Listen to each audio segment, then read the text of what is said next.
आज हम BSc first year के थर्ड पेपर की यूनिट फर्स्ट के टॉपिक गोले को समावेशित करने के लिए आवश्यक ऊर्जा ये टॉपिक लिया है, हम इसे सॉल्व करेंगे। इसके अलावा इस टॉपिक का नाम समावेशित गोले की स्थिरवेदित ऊर्जा भी होता है। हमने माना कि ये कैपिटल आर त्रिज्या का समावेशित गोला है, इसमें प्लस क्यू आवेश समान रूप से वितरित किया गया है। इस गोले के हर एक पॉइंट पर आवेश का मान समान है। हमने माना कि कैपिटल आर त्रिज्या का जो गोला है इसका कुल आवेश क्यू है। इसमें आवेश समान रूप से वितरित होने की वजह से इसका आयतन आवेश घनत्व, इसका फॉर्मूला होता है चार्ज अपॉन वॉल्यूम।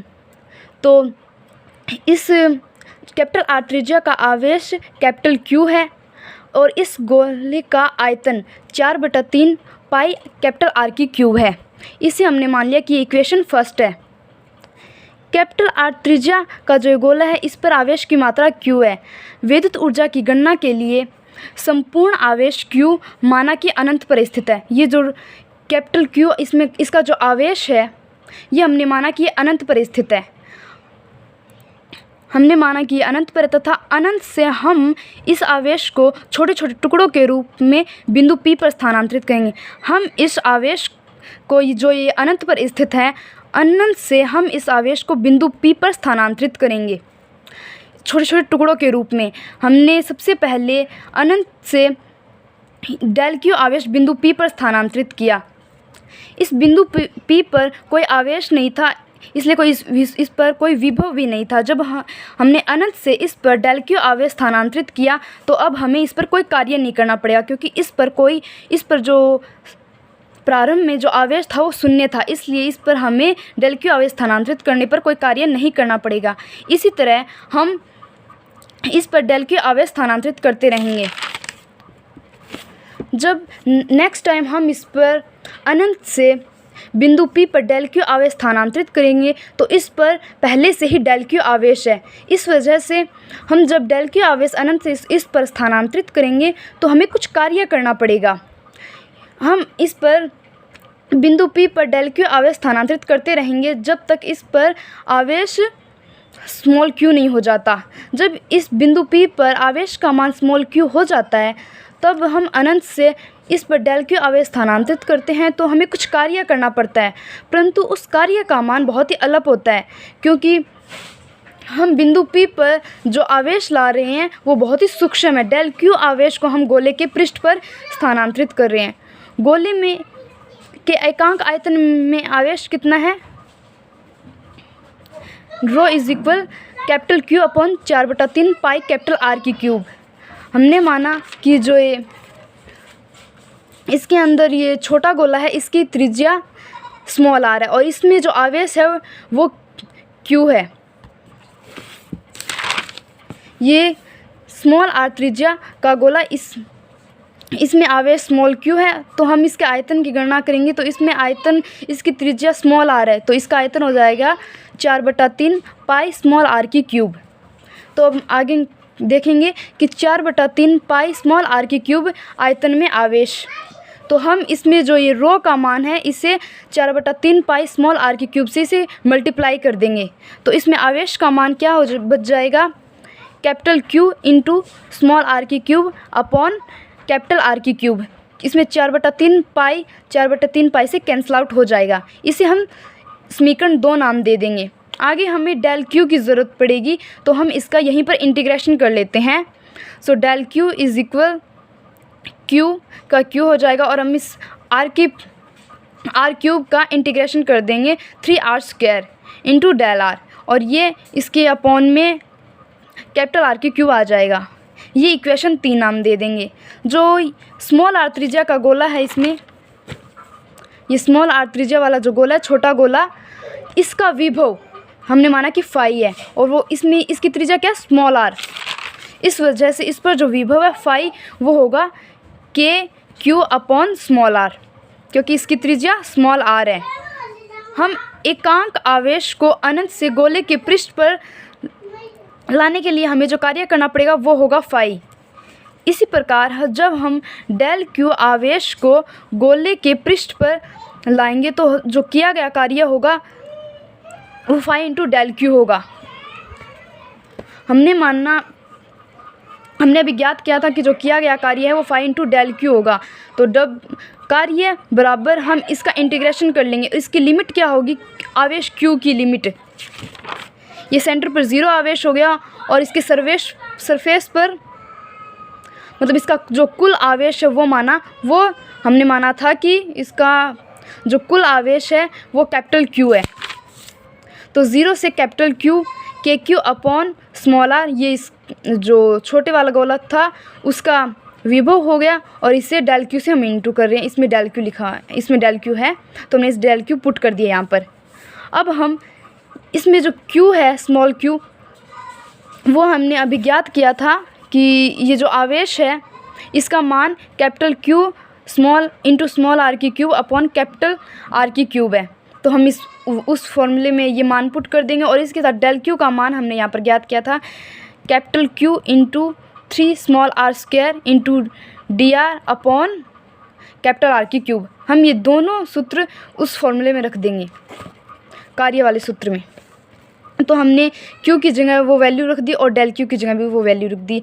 तो इसके साथ ही इसमें ये क्यू की लिमिट थी 0 से कैपिटल क्यू, अब इसमें हम आर की लिमिट रखेंगे। तो इसमें जब आवेश इसमें इसकी जो लिमिट है वो 0 होगी, क्यू बराबर 0, तो हम इसमें आर का मान भी क्या होगा 0। और जब आवेश कैपिटल क्यू होगा तब जो त्रिज्या है वो कैपिटल आर होगी। जब आवेश 0 होगा तो त्रिज्या भी 0 होगी तथा जब आवेश का मान कैपिटल क्यू होगा तो स्मॉल जो त्रिज्या का मान है वो कैपिटल आर होगा। सो इसमें इस फॉर्मूले हमने स्मॉल क्यू का आवेश रख दिया जो इक्वेशन 2 में था और डेल क्यू का भी हमने मान रख दिया है इसमें, जो हमने समीकरण 3 उसमें जो है हमने क्यू का मान था उसका इंटीग्रेशन करके हमने जो निकाला था वो वैल्यू हमने इसमें पुट कर दी है। अब हम इसे सॉल्व करेंगे। ये लिमिट 0 से कैपिटल आर तक हो गई, ये आर की लिमिट है, त्रिज्या की लिमिट।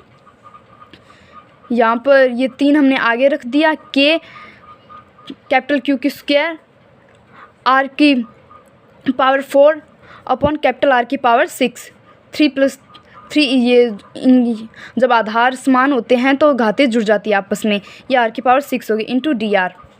अब हम इसका इंटीग्रेशन करेंगे आर का, क्योंकि यही इसमें बदल रही है। जो हम अब आगे इस गणना करेंगे इसकी, W बराबर 3 के कैपिटल क्यू की स्क्वायर अपॉन आर की पावर 6। हम इसका इंटीग्रेशन करेंगे तो आर की पावर 4 है तो आर की पावर 5 अपॉन 5, इसका इंटीग्रेशन हो जाए, इसकी लिमिट है वो 0 से आर तक है। सो आगे हम इसे सॉल्व करेंगे। जब इसमें आर का मान रखेंगे तो कैपिटल आर की पावर 5 अपॉन 5, 0 का मान रखने पर ये 0 हो जाएगा। सो ये आपस में कैंसिल आउट हो जाएंगे। सो इसे कैंसिल करने के बाद हमारे पास जो वैल्यू बचेगी वो होगी W बराबर 3 के कैपिटल क्यू की स्क्वायर अपॉन 5 आर। ये हमारा किया गया कार्य हो गया। जो गोली पर जो किया गया कार्य था वह गोली जो हमने ये कार्य किया था वह गोली की स्थिर विद्युत ऊर्जा के रूप में संचित हो जाता है। तो अब इसकी स्थिर विद्युत ऊर्जा क्या होगी, कार्य और ऊर्जा बराबर होने की वजह हमने बराबर कर दिया उसे, तो ये किया गया कार्य ऊर्जा के रूप में संचित हो जाता है। तो U बराबर 3/5 के कैपिटल क्यू की स्क्वायर अपॉन आर, बस यही सूत्र है। हमने W की जगह U किया है जो क्योंकि यह जो किया गया कार्य है वो स्थिर विद्युत ऊर्जा के रूप में संचित हो जाता है ये। अब हम इसके आगे जो नेक्स्ट टॉपिक है वो है इलेक्ट्रॉन की चिर सम्मत त्रिज्या, वो हमें ज्ञात करनी है। हम इलेक्ट्रॉन की त्रिज्या ज्ञात करने के लिए मान लेंगे कि जो इलेक्ट्रॉन है वो कैपिटल आर त्रिज्या का एक समावेशित गोला है। इलेक्ट्रॉन पर कुल आवेश -e होता है, -e है, इसलिए इलेक्ट्रॉन की कुल स्थिर विद्युत ऊर्जा हमने यहाँ पर ज्ञात किया था कि स्थिर विद्युत ऊर्जा समावेशित गोले की क्या होती है, U = 3/5 के कैपिटल क्यू की स्क्वायर अपॉन आर। तो यहाँ पर हम Q की जगह पर -e पुट कर देंगे क्योंकि इलेक्ट्रॉन पर कुल आवेश -e होता है। हम यहाँ पर पुट कर देंगे इसकी वैल्यू, Q की जगह -e, तो e की स्क्वायर हो जाएगा, माइनस पॉजिटिव हो जाएगा, 3/5 के e की स्क्वायर अपॉन आर। अब हम आइंस्टीन के समतुल्य ऊर्जा द्रव्यमान संबंध से हमें पता है कि E = mc²। हम जानते हैं इस सूत्र से, इस संबंध से, इस रिलेशन से हम जानते हैं कि द्रव्यमान को ऊर्जा में और ऊर्जा को द्रव्यमान में बदला जा सकता है। माना कि जो हमारी स्थिर विद्युत ऊर्जा थी E 3/5 ke² अपॉन R, ऊर्जा के लिए जो समतुल्य द्रव्यमान है वो m है, तब E = mc²। ये आइंस्टीन का समतुल्य ऊर्जा द्रव्यमान संबंध है। ये हमने इस फॉर्मूले को और इस फॉर्मूले को बराबर रख दिया। 3/5 ke² अपॉन R बराबर mc²। हमें इलेक्ट्रॉन की त्रिज्या ज्ञात करनी है, तो हम त्रिज्या को अलग कर लेंगे। ये त्रिज्या इस तरफ त्रिज्या जाएगा और mc² इसके अपॉन में आ जाएगा। तो R = 3/5 ke² अपॉन mc²। हमें पता है कि k का मान होता है 9 × 10⁻9 Nm² अपॉन कूलम्ब²। और इलेक्ट्रॉन का आवेश ये होता है 1.6 × 10⁻−19 कूलम्ब। और ये है इलेक्ट्रॉन का द्रव्यमान। इलेक्ट्रॉन के द्रव्यमान की वैल्यू होती है 9.1 × 10⁻31 किलोग्राम। और ये है प्रकाश का वेग। प्रकाश के वेग का मान होता है 3 × 10⁸। हम ये सब मान इस सूत्र में रख देंगे।